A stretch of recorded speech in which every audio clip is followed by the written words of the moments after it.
طالب ثالثه اعدادي اللي مراكم العلوم وما فتحش العلوم، تعالى اقول لك كده ازاي نلم العلوم في 3 ايام، وتعالى اقول لك برده ازاي تذاكر العلوم وتقفله، وتعالى اقول لك برده ايه الاخطاء اللي ممكن تقع فيها وانت بتذاكر العلوم، وتعالى اقول لك بعض تجربه. وبص شايف كتب قد ايه؟ شايف؟ تعالى اقول لك بقى تجربتي الكامله وازاي تقفل العلوم وتجيب فيها 40 من 40. ولكن طبعا قبل ما ابدا، اخواتي اللي اثبتوا وجودهم الفيديو اللي فات وعملوا لايك على الفيديو، انتوا في قلبي، انتوا في قلبي كده. الناس اللي ما بتتفاعلش دي انا ما اعرفكوش بصراحه، ما اعرفكوش خالص. ناس كتير جدا عندها مشكله من ماده العلوم ومش عارفه تذاكرها، ولحد دلوقتي ما فتحتش العلوم، ولحد دلوقتي ما ذاكرتوش، مش عارفه تعمل ايه.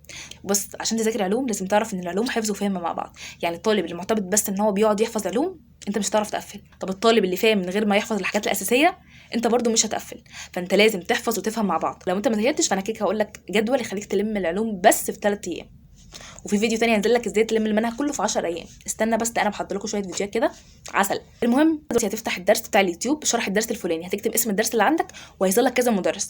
هتختار اي مدرس يظهر لك وانت مثلا مرتاح له. هتبدا تسمع الفيديو، وانت بتسمع الفيديو ابدا اكتب الملحوظات اللي انت بتسمعها والمستر بيقولها. يعني وليكن مثلا المستر بيشرح القانون بطريقه مختلفه، المستر بيشرح الجزئيه دي بطريقه بسيطه وسهله ومكتوبه مثلا في كتاب بطريقه معقده، ابدا اكتب الملحوظات دي كلها عندك في كشكول. تمام؟ يعني دلوقتي هتسمع الفيديو تبدا تكتب الملحوظات كلها ورا المستر، اي ملحوظه المستر بيقولها، اي قانون المستر بيقوله تبدا تكتبه عندك ايه في الكشكول.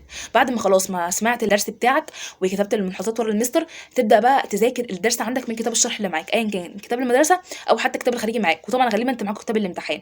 تمام؟ فانت دلوقتي هتمسك كتاب الامتحان اللي معاك ده، تبدا تفتح الدرس تحفظ فيه كل حاجه مكتوبه، تحفظ القوانين اللي عندك، تحفظ كل حاجه مكتوبه، وتروح فاتح الملحوظات اللي انت سمعتها من المستر، تبدا برضو تذاكرها كويس جدا جدا.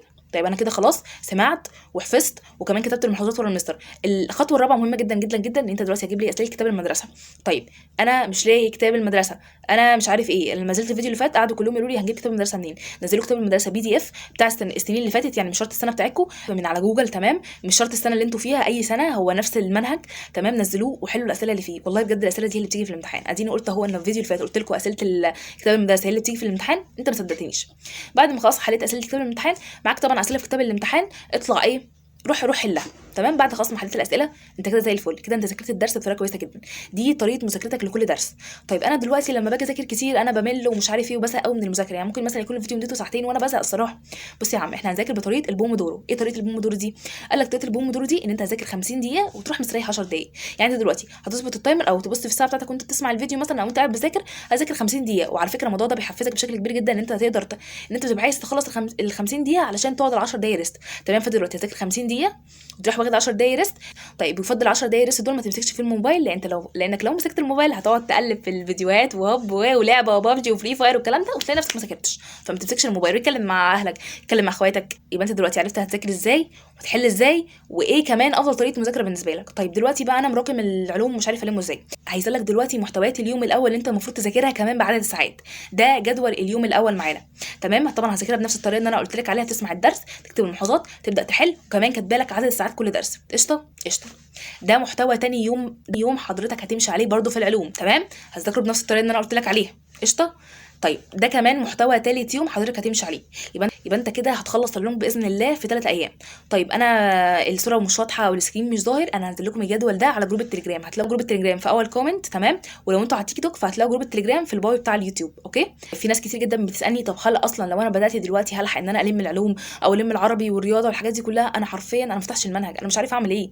بص والله العظيم انت قدامك وقت كبير جدا جدا جدا، بس اللي انت تستغله صح. احنا دلوقتي فاضل لنا شهر كامل على الامتحان. الشهر ده تذاكر، تحل، تراجع، تحل الامتحانات المحافظات، اهم حاجه امتحانات المحافظات، تحل كتاب المدرسه، اهم حاجه كتاب المدرسه، واي مصدر ثالث يا عم ده اوبشن. لكن المصدرين اللي هو كتاب المدرسه والمحافظات دي اساسيه. تمام؟ فما تقلقش خالص، والله انا معاكم باذن الله. اي حاجه محتاجين اكتبوا لي في الكومنتات، واي ماده رخمه كده معاكم اكتبوا لي في الكومنتات برده وهكلمكم عنها. واعتبروني كده اختكم الكبيره لحد ان شاء الله ما تخلصوا الامتحانات. وبحبكم جدا جدا جدا جدا. وما تنسوش تبعتوا الفيديو ده لاي حد في ثالثه اعدادي علشان لو هو عنده مشكله برده في العلوم يستفيد كده. صح؟ مش انت برده شايف كده؟ يلا باي باي.